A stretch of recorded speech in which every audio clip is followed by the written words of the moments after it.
ಇಂಡಿಯಾದಲ್ಲಿ ಈ ಥರ ಲಿಕ್ಕರ್ ಶಾಪ್ ಮುಂದೆ ಗರ್ಲ್ಸ್ ನಿಂತಿದ್ರೆ ಮೇಲಿಂದ ಕೆಳಗಡೆ ನೋಡ್ತಾರೆ. ಬಟ್ ಇಲ್ಲಿ ಆ ಥರ ಏನೂ ಇಲ್ಲ. ಇಲ್ಲಿ ಗರ್ಲ್ಸ್ ಬಾಯ್ಸ್ ಏನು, ಇಲ್ಲಿಗೆ ಹುಡುಗರಿಗಿಂತ ಜಾಸ್ತಿ ಹುಡುಗಿರೇ ನಿಂತಿರ್ತಾರೆ. ಯಾರಿಗೂ ಗೊತ್ತಾಗಲ್ಲ ಅಲ್ಲಿ ಆ ಥರ ಒಂದು ಜಾಗ. ಒಂದ್ಸರಿ ನಂದು ಫೋನ್ ಏನಾದರೂ ಅವ್ನ ಕೈಗೆ ಸಿಕ್ಕಿದ್ರೆ, ನಂದಾಗಲಿ ಅವ್ನ ಅಪ್ಪಂದಾಗಲಿ, ಅವ್ನ ಫೋನ್ ಕೈಗೆ ಸಿಕ್ಕಿದ್ರೆ ಅವ್ನು ಯಾವ ಥರ ಅದರಲ್ಲಿ ಫೋಟೋಸ್ ತಕ್ಕೊಂಡಿರ್ತಾನೆ ಅಂತ ನಾನು ನಿಮಗೆ ತೋರಿಸ್ಬೇಕು. ಸ್ಪ್ರಿಂಗ್ ಆನಿಯನ್ ಹಾಕಿಬಿಟ್ಟು ಮಾಡಿದ್ರೆ ಅಲ್ಲಿಗೆ ನೂಡಲ್ಸ್ ರೆಡಿ.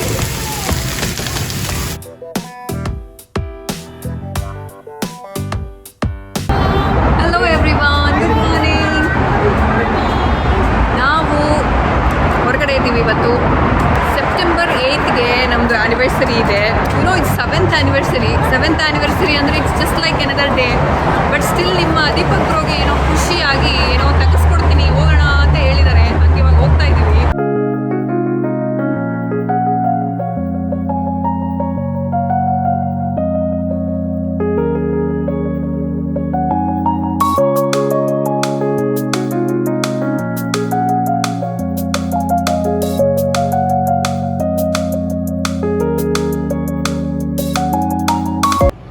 ಬೆಸ್ಟ್ ಬೈಯಲ್ಲಿದ್ದೀವಿ.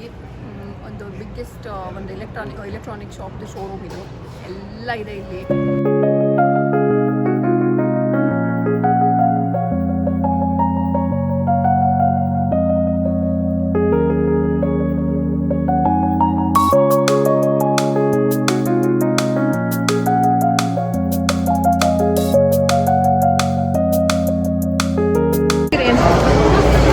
ಆಮೇಲೆ ಅಲ್ಲಿಂದ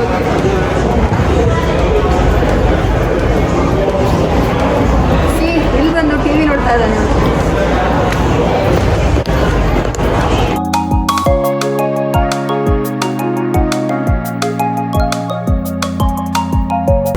ಸೊ ಗೈಸ್, ನೀವಲ್ಲಿ ನೋಡ್ತಾ ಇದ್ದೀರಾ ಒಂದು LCBO ಅಂತ ಶಾಪು. ಅದು ಇಲ್ಲಿನ ಒಂದು ಏನು ಎಣ್ಣೆ ಅಂಗಡಿ ಇಲ್ಲಿದ್ದದು. ಇಲ್ಲಿ ಒಂದೊಂದು ಎಣ್ಣೆ ಅಂಗಡಿಗೆ ಒಂದೊಂದು ಹೆಸರು ಇರೋದಿಲ್ಲ. ಎಲ್ಲ ಎಣ್ಣೆ ಅಂಗಡಿಗಳಿಗೂ ಇಲ್ಲಿ LCBO ಅಂತಲೇ ಹೆಸರಿರುತ್ತೆ. ಲಿಕ್ಕರ್ ಕಂಟ್ರೋಲ್ ಬೋರ್ಡ್ ಆಫ್ ಒಂಟಾರಿಯೋ ಅಂತ. ಸೊ ಗೌರ್ಮೆಂಟಿಂದನೇ ಇರೋದು ಅದು. ಸೊ ಹಂಗಾಗಿ ಎಲ್ಲದಕ್ಕೂ LCBO ಅಂತಲೇ ಹೆಸರಿಟ್ಟಿರ್ತಾರೆ. ಇಂಡಿಯಾದಲ್ಲಿ ಈ ಥರ ಲಿಕ್ಕರ್ ಶಾಪ್ ಮುಂದೆ ಗರ್ಲ್ಸ್ ನಿಂತಿದ್ರೆ ಮೇಲಿಂದ ಕೆಳಗಡೆ ನೋಡ್ತಾರೆ. ಬಟ್ ಇಲ್ಲಿ ಆ ಥರ ಏನೂ ಇಲ್ಲ. ಇಲ್ಲಿ ಗರ್ಲ್ಸ್ ಬಾಯ್ಸ್ ಏನು, ಇಲ್ಲಿಗೆ ಹುಡುಗರಿಗಿಂತ ಜಾಸ್ತಿ ಹುಡುಗಿರೇ ನಿಂತಿರ್ತಾರೆ ಎಣ್ಣೆ ಅಂಗಡಿ ಮುಂದೆ. ನಾವು ಬಂದಿದ್ದು ಎಲೆಕ್ಟ್ರಾನಿಕ್ ಶಾಪ್ಗೆ, ನಾವು ಅಲ್ಲೇನು ಹೋಗಿಲ್ಲ, ಡೋಂಟ್ ವರಿ. ನಾವು ಇವಾಗ ಸದ್ಯಕ್ಕೆ ಬೆಸ್ಟ್ ಬೈ ಅಂತ ಇಲ್ಲೊಂದು ಎಲೆಕ್ಟ್ರಾನಿಕ್ ಶಾಪ್ ನಾನು ಅವಾಗಲೇ ತೋರಿಸ್ದೆ. ಅಲ್ಲಿ ಹೋಗಿ ಏನೋ ಒಂದು ಗಿಫ್ಟ್ ತೊಗೊಂಡ್ಬಂದ್ವಿ. ಅದೇನು ಅಂತ ನಾವು ಆ್ಯನಿವರ್ಸರಿ ದಿನಾನೇ ನಾನು ಹೇಳ್ತೀನಿ. ಸೊ ನಾವು ಬೆಸ್ಟ್ ಬೈ ಶಾಪ್ಗೆ ಹೋಗಿ ಅಲ್ಲಿಂದ ನಮ್ಮದು ನಮ್ಮದು ಗ್ರಾಸರಿ ಶಾಪಿಂಗ್ ಕೂಡ ಆಗಿರಲಿಲ್ಲ ಈ ಸರಿ. ಸೊ ಅಲ್ಲಿಗೆ ಹೋಗಿ ಇವಾಗ ಮನೆಗೆ ಬಂದು ತಲುಪಿದ್ದೀವಿ ಅಲ್ಲ ರೇಂಜ್? ಇಲ್ಲಿ ಇಂಡೋರ್ ಬ್ಯಾಡ್ಮಿಂಟನ್ ಟೂರ್ನಮೆಂಟ್ ನಡೀತಾ ಇದೆ ಅಪ್ಪ ಮಗನ ಮಧ್ಯೆ.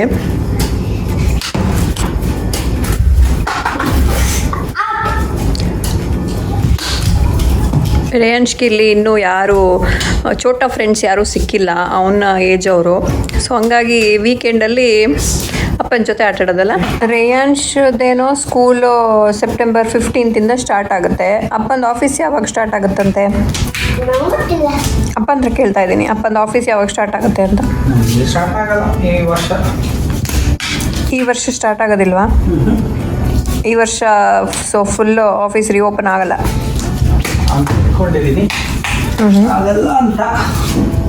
ನಿಮಗೆ ಕೆನಡಾ ಮತ್ತು ಬೆಂಗಳೂರು ಆಫೀಸಲ್ಲಿ ಏನು ಡಿಫ್ರೆನ್ಸ್ ಅಂತ ಅನಿಸುತ್ತೆ?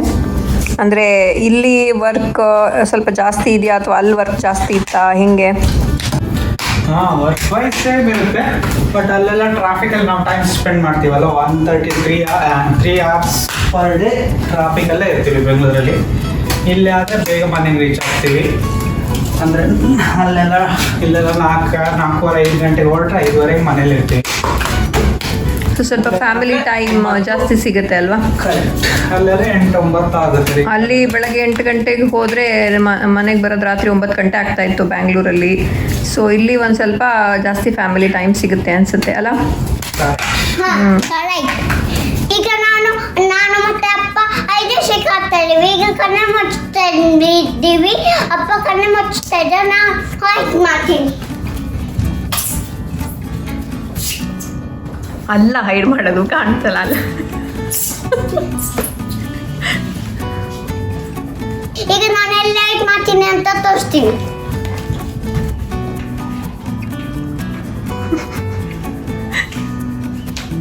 ಇಲ್ಲಿ ಲೈಟ್ ಮಾಡಿದ್ರೆ ಯಾರಿಗೂ ಗೊತ್ತಾಗದೇ ಇರೋ ಜಾಗದಲ್ಲಿ ಹೋಗಿ ಗೈಡ್ ಮಾಡಿದ್ದಾನೆ ರೇಯಾಂಶು. ಯಾರಿಗೂ ಗೊತ್ತಾಗಲ್ಲ ಅಲ್ಲಿ ಆ ಥರ ಒಂದು ಜಾಗ.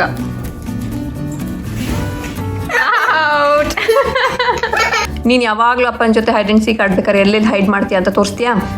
ಎಲ್ಲೆಲ್ಲಿ ಹೈಡ್ ಮಾಡ್ತೀಯ ನೀನು? ಇಲ್ಲಿ ಮಾಡ್ತೀನಿ. ಇಲ್ಲಿ ಟೇಬಲ್ ಕೆಳಗಡೆ ಮಾಡ್ತೀಯಾ? ಅಲ್ಲಿ ಮಾಡ್ತೀನಿ, ಇಲ್ಲಿ ಸೈಡ್ ಸ್ಕ್ರೀನ್ ಹಿಂದ್ಗಡೆ ಮಾಡ್ತೀಯಾ? ಇಲ್ಲಿ ಮಾಡ್ತೀನಿ. ಆತ ಚೇರ್ ಕೆಳಗೂ ಮಾಡ್ತೀಯಾ? ಅಷ್ಟು ಅದು ಫುಲ್ ಓಪನ್ ಇದೆ, ಆದ್ರೂ ಅದ್ರ ಕೆಳಗಡೆನೂ ಹೋಗಿ ಕೂತಿರ್ತಾನೆ ಅವನು ಹೈಡ್ ಮಾಡ್ಕೊಂಡು. ಕಿಚನ್ ಅಲ್ಲಿ ಮಾಡ್ತಾನೆ ಹೈಡು.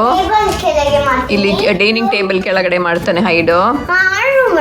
ಆಮೇಲೆ ರೂಮಲ್ಲಿ ಮಾಡ್ತೀಯಲ್ಲ. ಯಾವ ಜಾಗ ಎಲ್ಲಿ ನಿಂತ್ರು ಎಲ್ಲ ಕಡೆನೂ ರೇಂಜ್ ಕಾಣ್ತಾ ಇರ್ತಾನೆ. ಆದ್ರೂ ಅವನಿಗೆ ಬೇಗ ಅವನನ್ನ ಸೀಕ್ ಮಾಡಬಾರ್ದು. ಅಂದ್ರೆ ಅವನು ತುಂಬಾ ಹೊತ್ತಾದ್ಮೇಲೆ ಅವನನ್ನ ಹುಡುಕ್ಬೇಕು, ಅವಾಗ ಅವನಿಗೆ ಸಮಾಧಾನ ಆಗುತ್ತೆ ಅಲ್ಲ. ಬಂದು ರೇಯಾಂಶಿಗೆ ಸುಸ್ತಾಯ್ತು ಅಲ್ಲ ರೇಯಾಂಶ್? ಅದು ಇವಾಗ ಆಟಾಡಿ ಇಷ್ಟೊತ್ತು ಇವಾಗ ಆಟಾಡಿದೆ ಅಲ್ಲ ಅಪ್ಪನ ಜೊತೆ, ಅದಕ್ಕೆ ಅದು ಬೆವರಿಗೋಸ್ಕರ ಬೆವರ್ತಾ ಇರೋದು. ಆ್ಯಂಡ್ ನಾನು ಇನ್ನೂ ಒಂದು ತೋರಿಸ್ಬೇಕು ನಿಮಗೆ, ಅವನು ಒಂದೊಂದ್ಸರಿ ನಂದು ಫೋನ್ ಏನಾದರೂ ಅವನ ಕೈಗೆ ಸಿಕ್ಕಿದ್ರೆ, ನಂದಾಗ್ಲಿ ಅವ್ನ ಅಪ್ಪಂದಾಗ್ಲಿ, ಅವ್ನ ಫೋನ್ ಕೈಗೆ ಸಿಕ್ಕಿದ್ರೆ ಅವ್ನು ಯಾವ ಥರ ಅದರಲ್ಲಿ ಫೋಟೋಸ್ ತಕ್ಕೊಂಡಿರ್ತಾನೆ ಅಂತ ನಾನು ನಿಮಗೆ ತೋರಿಸ್ಬೇಕು. ಒಂದೊಂದ್ಸರಿ ನನಗೆ ಗೊತ್ತಿರೋದಿಲ್ಲ ಅವ್ನು ಆ ಥರ ಎಲ್ಲ ಫೋಟೋ ತಕ್ಕೊಂಡಿದ್ದಾನೆ ಅಂತ. ಗ್ಯಾಲರಿ ಓಪನ್ ಮಾಡಿ ನೋಡಿದಾಗ ಗೊತ್ತಾಗುತ್ತೆ ಯಾವ ಥರ ಎಲ್ಲ ಒಂದು ಆಗಿರುತ್ತೆ. ನಾನು ನೋಡದೆ ಇಲ್ಲದೆ ಇರಬೇಕಾದ್ರೆ ಫೋನಲ್ಲಿ ಏನೆಲ್ಲ ಮಾಡಿರ್ತಾನೆ ಅಂತ. ಸೊ ಆ ಫೋಟೋಗಳನ್ನ ನಿಮ್ಮ ಜೊತೆ ಶೇರ್ ಮಾಡ್ತೀನಿ. ಮಾಡೋಣ, ಎಲ್ಲರಿಗೆ ತೋರ್ಸೋಣ ನೀನೇನು ಯಾವ ಥರ ಫೋಟೋ ತಕ್ಕೊಳ್ತೀಯ ಅಂತ. ತೊಂದರೆ ಇಲ್ಲಲ್ಲ? ತೋರಿಸ್ಬೋದಲ್ಲ? ಓಕೆ, ನೋಡಿ.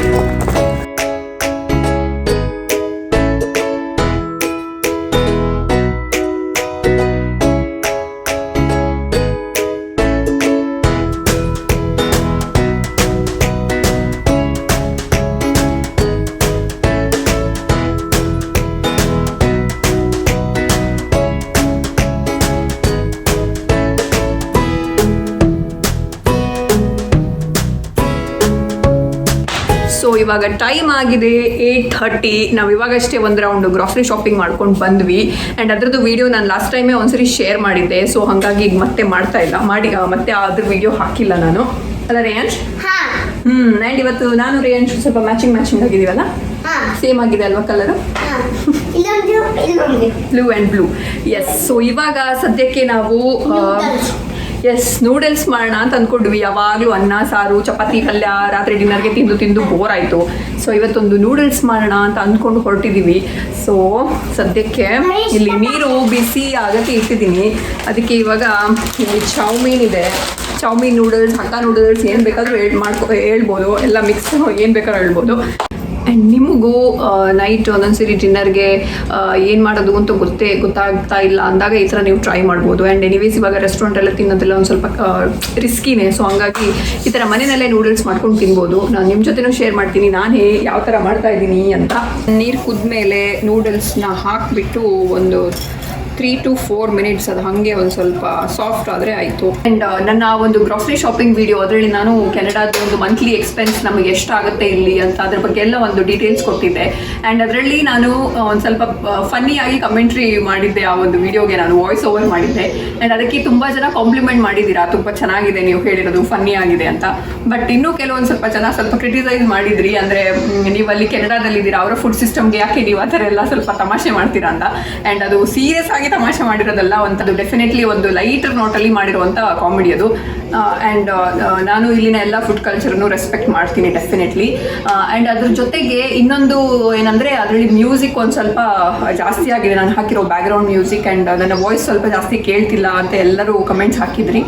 ಅದೇನಕ್ಕೆ ಅಂದರೆ ಅದು ತುಂಬ ಸ್ಟಾರ್ಟಿಂಗಲ್ಲಿ ನಾನು ಯಾವಾಗ ಚಾನಲ್ ಶುರು ಮಾಡಿದೆ, ಅದು ಸ್ಟಾರ್ಟಿಂಗಲ್ಲಿ ಮಾಡಿರೋವಂಥ ವೀಡಿಯೋ. ಸೊ ಅವಾಗ ನನಗೆ ಈ ಎಡಿಟಿಂಗ್ ಬಗ್ಗೆ ಎಲ್ಲ ಜಾಸ್ತಿ ಗೊತ್ತಿರಲಿಲ್ಲ. ಸೊ ಅದು ಮ್ಯೂಸಿಕ್ ಜಾಸ್ತಿ ಆಗಿಬಿಡ್ತು. ಸೊ ನೀವು ಇವಾಗದ ನನ್ನ ವಿಡಿಯೋದಲ್ಲಿ ನೋಡ್ಬೋದು, ಅದರಲ್ಲಿ ಡೆಫಿನೆಟ್ಲಿ ನಾನು ಮ್ಯೂಸಿಕ್ ಎಲ್ಲ ಹಾಕ್ತೀನಿ, ಅದು ಒಂದು ಸಟಲ್ ಆಗಿ ಒಂದು ಕರೆಕ್ಟ್ ಆಗಿರುತ್ತೆ ಅಂತ ಅಂದ್ಕೊಂಡಿದ್ದೀನಿ ನಾನು. ಸೊ ಒಂದು 3-4 minutes ಆಯಿತು. ಇದು ಇವಾಗ ಚೆನ್ನಾಗಿ ಕುಕ್ ಆಗಿದೆ, ಆಲ್ಮೋಸ್ಟ್ 90% ಕುಕ್ ಆಗಿದೆ. ಸೊ ನಾನು ಸದ್ಯಕ್ಕೆ ಸೋಸ್ ಇಟ್ಕೊತಾ ಇದ್ದೀನಿ.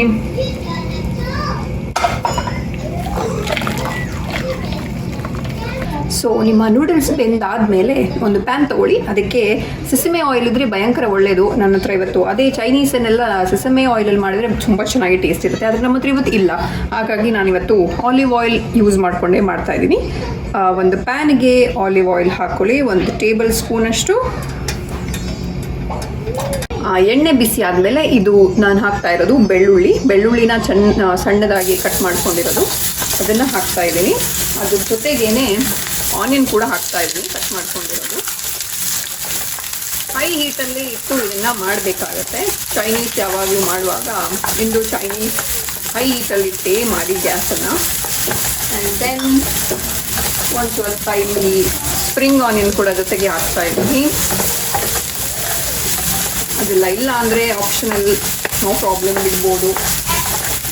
ನೆಕ್ಸ್ಟು ನಿಮ್ಮ ಹತ್ರ ಬರೋ ತರಕಾರಿ ಎಲ್ಲ ಹಾಕ್ಬೋದು. ನಾನಿಲ್ಲಿ ಸದ್ಯಕ್ಕೆ ಕ್ಯಾಬೇಜು, ಕ್ಯಾರೆಟು, ಬ್ರೊಕೊಲಿ ಇತ್ತು, ಸ್ವಲ್ಪ ಉಳಿದಿರೋದೆಲ್ಲನೂ ಮಿಕ್ಸ್ ಮಾಡಿ ಹಾಕ್ತಾಯಿದ್ದೀನಿ. ಬೀನ್ಸ್ ಕೂಡ ಹಾಕ್ಬೋದು.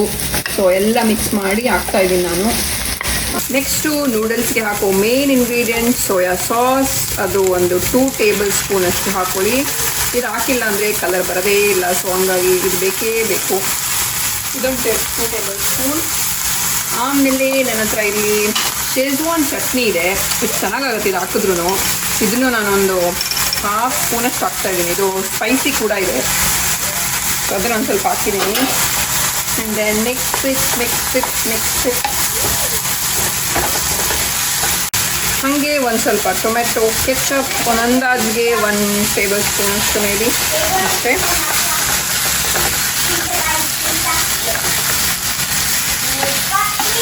ಅಲ್ಲಿ ಕೇಳಿಸ್ತಾ ಇದೆ ಅಲ್ವಾ ನಿಮಗೆ ಬ್ಯಾಕ್ಗ್ರೌಂಡಲ್ಲಿ, ಹಿಂದೆ ಎಲ್ಲವೂ ಉಪ್ಪು ಹಾಕಿ ಜಿಂಜಗಾರ್ಲಿಕ್ ಪೇಸ್ಟ್ ಹಾಕಿ ಅಂತ ಹೇಳ್ತಾ ಇದ್ದಾನೆ. ಸೊ ನಾನು ಎಕ್ಸ್ಟ್ರಾ ಉಪ್ಪು ಹಾಕಿಲ್ಲ, ಯಾಕಂದರೆ ನಮ್ಮ ಸೋಯಾ ಸಾಸಲ್ಲಿ ಸಾಲ್ಟ್ ಇರುತ್ತೆ, ಸೊ ನಾನು ಉಪ್ಪು ಹಾಕಿಲ್ಲ. ರೆಡಿ ಆಗ್ತಿದೆ ನೋಡಿ. That's it. ಇದೊಂದು ಸ್ವಲ್ಪ ಸ್ಟಿರ್ ಫ್ರೈ ಮಾಡಾದಮೇಲೆ ನಾವು ಬೇಯಿಸ್ಕೊಂಡಿರೋ ನೂಡಲ್ಸನ್ನು ಹಾಕಿ ಚೆನ್ನಾಗಿ ಮಿಕ್ಸ್ ಮಾಡೋದು. ಅಲ್ಲಿಗೆ ಚೌಮೀನ್ ಆರ್ ಹಕ್ಕಾ ನೂಡಲ್ಸ್ ಎನಿಥಿಂಗ್ ಏನು ಬೇಕೋ ಕರಿಬೋದು, ರೆಡಿ ಆಗುತ್ತೆ.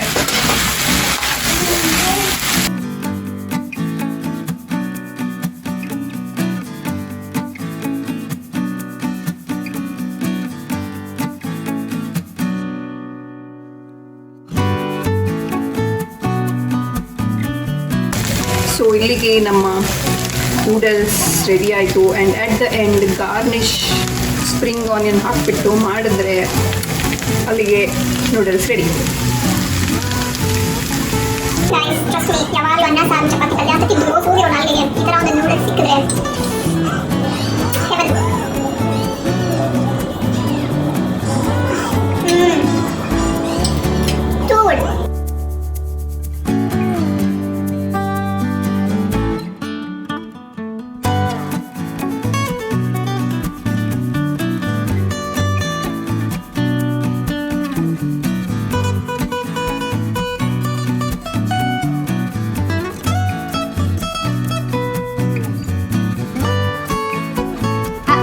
ಸೊ ನಾವು ಈ ವಿಡಿಯೋ ಇಲ್ಲಿಗೆ ಇವತ್ತು ಎಂಡ್ ಮಾಡ್ತಾ ಇದ್ದೀವಿ.